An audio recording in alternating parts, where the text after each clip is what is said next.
everyone, and welcome to the Grim Tutors, your one-stop shop for all things Magic the Gathering. I'm Colton, also known as Pez. And I'm Oblivion. So, what are we talking about today? Today we're talking about a cool little format called Pendragon. Ooh, is it where all the dragons know how to draw? Yeah, Pendragon is a format much like Pauper Commander, but you get a special little thing. Luckily for us, we have some friends who are Pendragon professionals who are going to help us out. Well, we are here having some laughs and hanging out with our friends, and we need them to help us learn all about Pendragon. So please do us a favor and introduce yourselves to the people. All right. Most people know me as GrubbleThorn 1. You can find me on Twitch, Twitter, Moxfield, all the socials. But I am the creator of Pendragon MTG. You can also check out the Pendragon MTG Twitter. If you go to our profile, you'll find the the Pendragon MTG link tree. It links you up to all of our sites and all of our socials and everything, and it'll take you to the website, teach you how to play. It'll open up our Discord for you. So we've got a lot of great things for you if you check out the Pendragon MTG Twitter. Fantastic. Mm-hmm. Hi, everyone. I'm Matt. You can find me on Twitter, Instagram at FlavorProMatt. I'm one of the Pendragon Roundtable, and when not working hard behind the scenes and basically like being the serial thumbs up person in our group chat, you can find me as co-host of the Flavor Profiles podcast with Giraffe and Nat. Fantastic. Awesome. Amazing. What a sleigh. Mm-hmm. I can't believe that we have such celebrity in our midst. Tell me more about Pendragon. Pez alluded to the fact that I get to play kind of Pauper Commander, but with a little twist, but he wouldn't tell me what the twist was, and I was hoping that dragons would get to color. It's actually a lime. the twist is you take a lime and you just squeeze it all over your magic cards. The lime goes in the coconut. Yes. And then you another stir step. it. Yep. Yeah. Pendragon is my baby. It's my love letter to Magic the Gathering. I've been playing since 1997, almost all kitchen table until right before the pandemic, when I started playing Commander with a buddy of mine in person. And then of course the pandemic happened and everything got really, tough to do. Mm-hmm. And I fell into the Twitter community and the Twitch community and was adopted by Beth from Queen of Cardboard. Mm-hmm. That's true.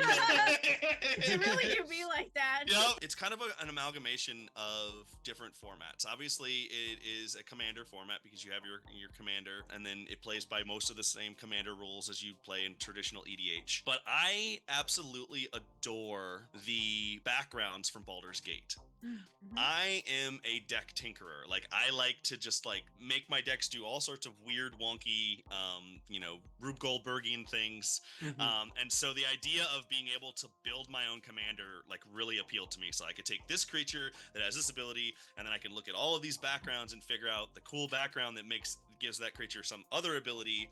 And that was so much fun to me. The other thing that I really love, I love artifacts. I love equipments. And, I'm a Boros player at heart, so I want to be aggro and swinging a sword at somebody. I absolutely love Sword of the Realms. It's the backside of, I believe, Halvar. I really love the sword. I couldn't build a deck around it because it's one card in the 99. And so I was like, I really want to be able to, play with this sword a lot. And so I was trying to figure out a way that maybe I could create my own format where we had, access to these equipments. With the legendary equipments, originally I was looking at it's just kind of equipments, but it eventually became the legendary equipments.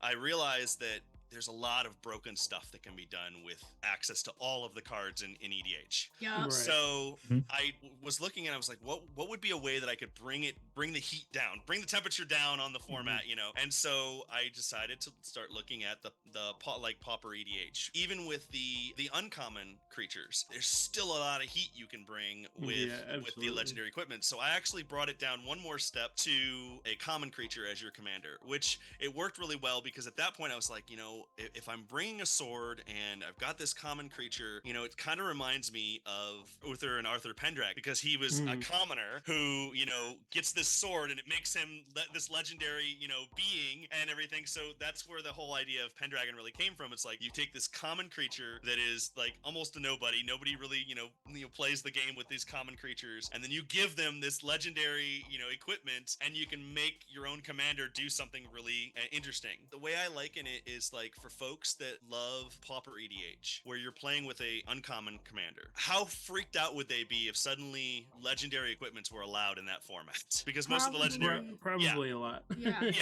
like they would be losing it, because there's so many cool legendary equipments. They're rare, they're mythic, and they give really powerful abilities. So now you take something that was like Pauper and you integrate this new set of really powerful cards, and it changes the way the game plays. Yeah. And it gives you so many new opportunities to use cards in different ways that you never expected to use them before. A lot of folks who play Pauper EDH are literally transitioning their decks to Pendragon. They'll take out their uncommon commander, put in a common creature, take out one more card, add in a legendary equipment, and you'd think, oh, well, it'll play almost the exact same way, and it doesn't. Their deck still has that same theme, but now it has this really powerful, you know, legendary equipment that they can do so many new things with, and it really shakes up the format a lot. That's awesome. Amazing. It's basically finding a way to create a system of government on the basis of strange women lying in ponds getting swords. Not my game. I didn't vote for him. I've been waiting for like 10 minutes now to drop a Monty Python gag. So now that Pendragon exists and it's a format that people are playing, what are some of the specific rules and things that we need to know when we decide that we're going to build a deck for ourselves and have our friends build decks so we can play together? You run a common creature as your commander. You have a legendary equipment in the command zone. The two of them combine to create your color identity, which is a lot of fun because now you can mix and match your colors, build your own commander type style of a format. After you've created your pairing, like I said, it has to be a common creature and has to be a legendary equipment. One of the biggest mistakes that we run into when people are starting the format is that they'll hear legendary equipment and they think of all these really powerful equipments that are out there. There's a lot of them that aren't legendary, like all of the swords, like the sword of fire and ice, and all of those. Like people are like, oh, I can't wait to build with that. We're like, I'm sorry, you can't. Nope, 46 options. That is not one of them. 46 legendary equipments out there that are legal for the format, which sounds like a very small amount, and it is a little bit, you know, small on the smaller side when it comes to the legendary equipments, but there are over 5,600 common creatures to choose from. We open it back up with all those common creatures. Yeah, so we got ingredients. We're good. Yeah, it's there is a lot of flavor amongst those common creatures too. Like while there's it's like walking into a Dollar General. You're like, oh yeah, that's nice, but then you go to Super Target for the common creatures. Like, yeah. Yeah. Once you've got that color pairing set up and you've got your common creature and your legendary equipment, then you have to pick the rest of your. Now it's 98 because we've got two in the command zone, so you're gonna have 98. The rest of your 98 have to be common. We tell everybody it's all commons except for your legendary equipment. Did move our life totals down to 30 instead of 40. Being a Pauper style format, it can get a little grindy. Some games can last a very long time. However, we kept everything else pretty much the same as traditional EDH: 21 commander damage and 10 infect. Because having that legendary equipment in the command zone, some of them, especially things like, you know, Blackblade Reforged, you can get to that 21 real quick. And so we couldn't really drop those down. We did find that, you know, life gain is very powerful in this format, because once you start gaining life, it's tough to catch back up with the player that's gaining life in this format. But after that, everything else pretty much plays the same as traditional EDH. When your commander dies, you pay 2 extra to get it back out. When your legendary equipment dies, you pay 2 to get it back out. And this brings us to the MDFC rule. This is the one that's probably the most complicated. The funny thing is, there's really only 2 MDFC cards that are out there. Elbrus the Binding Blade is actually legal in the format. Yeah, Start of the Realms from Kaldheim, and then Toralf's Hammer. Yeah, those cards, because they have a legendary creature on the other side, you are not allowed to cast the creature side. Mm. You're not allowed to flip it in any way. It is not allowed to be flipped to the other side. Okay. Because what we didn't want is then you'd have people that would choose, okay, I'm going to say that I'm using Sword of the Realms, but I'm really going to use Halvar. We didn't want that to run into where we're having partner commanders rather than a legendary creature with an equipment. Elbrus the Binding Blade, which flips over to that massive demon, that one is actually legal in the format, and it can flip because it's not technically an MDFC, because you can't actually cast the demon side. You can only meet the criteria to get that to flip. Elbrus being so expensive and so much criteria to be able to make that card flip, we felt like it was not dangerous enough that we felt that it needed to be under that MDFC rule. So that one, it is a little tricky. So we've got 30 life, 100 card deck, common creature, Legendary equipment. common as long as it was printed as a common at some point. Yes, originally we weren't allowing anything that was reduced to common or downshifted to common in the online formats. After looking at it, we all decided we're going to let anything that's been downshifted to common in MTGO, is allowed as well in the format. It lets us bring back the original legends from Legends. Legends, yes. to give them their chance in the sun in a way. So it's kind of fun. Are there any specific cards that have been banned? Great question. At the moment, no, Nothing. none. There's in this, no banned card. there are no bans currently in this format. There isn't asterisk to that. We follow WotC's ban on racially insensitive cards. Yeah. We don't consider those banned in the format because they're not allowed in any format. Everything else is allowed. Mystic Remora, Ashnod's Altar, Rhystic Study, all of those are commons. What we found is that because our format plays a little differently with those legendary equipments, people are running different things in the format. One of the easiest ways to really kill a format is to just jump right out in the beginning and start putting out bans. And what we found is that nothing so far has really stood out as too terrifying in the format. We're literally putting out the call for people, break the format. We want people to come and try and break the format because we won't know what needs to be banned until people are playing it and really get to the point where it's like, okay, enough people are saying this is busted that we can have to take a look at it. You're telling me that I can cook with a vengeance? Bring it. Yes, Bring it all on. of the spice. If you want to get creative, though, we should talk about the one sort of outlier edition, the faceless one. This makes things a little interesting. Choose a color before the game begins. Faceless one is the chosen color. It's a 5-drop 3/3 common legendary enchantment creature background, and you get to choose a background. So this adds a little extra spice, a little extra complexity to the format. There are some common backgrounds. This actually puts it to where you actually can have 3 things technically in your command zone. So you can have a creature, you can have an equipment, and you can have a background in your command zone. Here's the best part: is there are 5 common backgrounds. Wooburg, got one in each. So I want to get my friends into Pendragon. What's your 1-minute elevator pitch? What are the things that I need to be telling them about to get them excited to play it? If you love building, this is a format for you because you start off with, right off the bat, with the ability to tinker with your commander, decide to build, whatever commander suits your playstyle the best. It is a very, very easy format to get into. The complexity for the format is a little bit reduced because we're dealing with common creatures. So they don't have the same complexity as a lot of the legendaries and all of that. So it's really simple, really easy to get into. It's really, really easy on your wallet.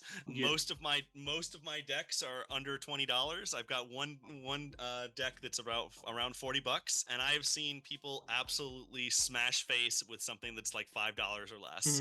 And so it's really, really open for anybody to get into, so you don't have to break the bank to get started. Most people are building from their bulk. They sit down and they've got this giant box of commons and stuff in their closet somewhere, and all of a sudden they start pulling things out. I have watched people pull out cards that they haven't seen in years. They wipe the dust off of it and they're like, I remember this card, and they love it. They're like, oh my god, this card was so much fun when I played it in draft, or the first time I started playing Magic, it was such a really great card. Now it's nothing.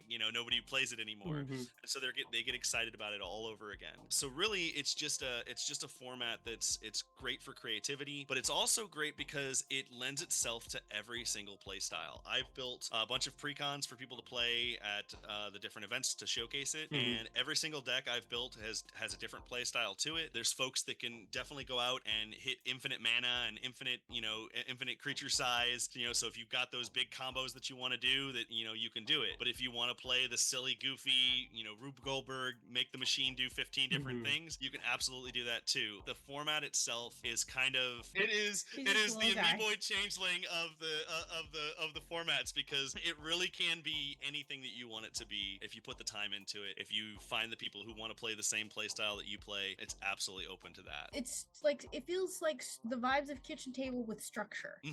Yeah, absolutely. Well, you mentioned that you have like a round table. You have people that help you kind of make these decisions and lead the format. What does that look like for you? My round table, Matt is a perfect example of my round table. It started out with this crazy lunatic here decided to come up with a format, and I put it out to people. And the first time I put it out to people, it got nowhere. I started getting into the Twitter community, met Beth, met Matt, met all of these really amazing folks, and I figured, all right, well, now I've got a community. Let me put it out to my community. People jumped on it, and I had some folks that just were absolutely, as soon as I put it out there, like, this sounds like fun. And within days, they were building decks, and they were asking me questions about it. My roundtable started off with just people who fell in love with the format like me, folks that I knew, folks that I was friends with, and we've evolved now where we're actually, voting people in. We've had some people rotate out. Any type of rules roundtable, any type of RC is going to have people come in and out, because life is life. Our big push is to make sure that we're representative of the community that we're in. So we've got Katie Combat from Cardboard Combat. Her and Randy are just absolutely fantastic individuals. Katie, was one of the first ones to jump on the format, which is like, this sounds really cool. She's our queen of breaking the format. Yes, she's always looking for something to smash. Alex from Trivial Encounters. As soon as he saw the format, he's like, I like to play all sorts of different formats. Use this on my stream. He's asking me, can I play this? I'm like, please do. So he started showcasing it. Honest to God, he has actually held more Pendragon streams than I have. We also have Coach J-Ro. Everybody knows him as the Unsummoned Skull. He has the skull symbol Discord. He also has his own format called Arsenal. So he's an excellent person to have on the team. He's our judge. He actually is a judge. We can run a lot of the rules ideas and stuff past him, giving us some really great advice in the format. Our newest member is Amanda Onion Bug. Bug's the best. We love Bug. She's a little bug. She's awesome, and she jumped on it, and man, she has taken off with the format. Like we're so glad to have her. She's just such a lovely presence to be around. And then of course we have Draco Lucian, and he is our absolute most prolific deck builder in the format. I mean, every time something cool comes out, a new set comes out, a new card comes out, like within an hour or 2 hours, he's got a deck built. We're like, how do you do that? Previews haven't even finished yet. Yeah, I'm just cooking. I can't. Just like in the background, hibachi style. And I'll tell you what, his stuff is degenerate. Like, it's like I'm just trying to figure out how he can build something that is so powerful in so little time. He'll come in and be like, at this, beg your pardon, and then you turn around and he's gone. And of course, we've got the sultry voiced sweetheart Matt over here, who is also on our rules round table. Start off with, was it Maleva that you built your first deck around? It's my only deck. Yes. Why mess with the perfection? Yes. I finally get her in the command zones. It was funny because when I brought out the format, Matt was like, wait, I get to put who, where? They finally gave me a potentially legendary in murders. I'm like, I gotta work for it, and it doesn't really do anything? No. Give me my 10th District Legionnaire, and let's go. That's our round table, and including myself. I am absolutely and totally blessed with a fantastic group of folks who they work well together. They have great ideas, and they're constantly coming up with new stuff for us to do. Katie and Bug that work together to have us build. We're all building around one of the OG legends now. Like I'm doing Jedito Johnny, and we're all using Excalibur. So the entire round table now all has their Excalibur with their legendary creature. We're all gonna have a battle sometime. That's awesome. The magic is in the gathering. For everyone that is going to run out and build their Pendragon decks tomorrow, where are the resources that people can be sent to go and find the rules? The first place to go is to go to Pendragon MTG. Find our link tree in our bio. Be down in the description, so I don't need to run my mouth here. We have a Discord. We're building that up. We are working towards becoming a legitimate format. We've actually talked to Moxfield.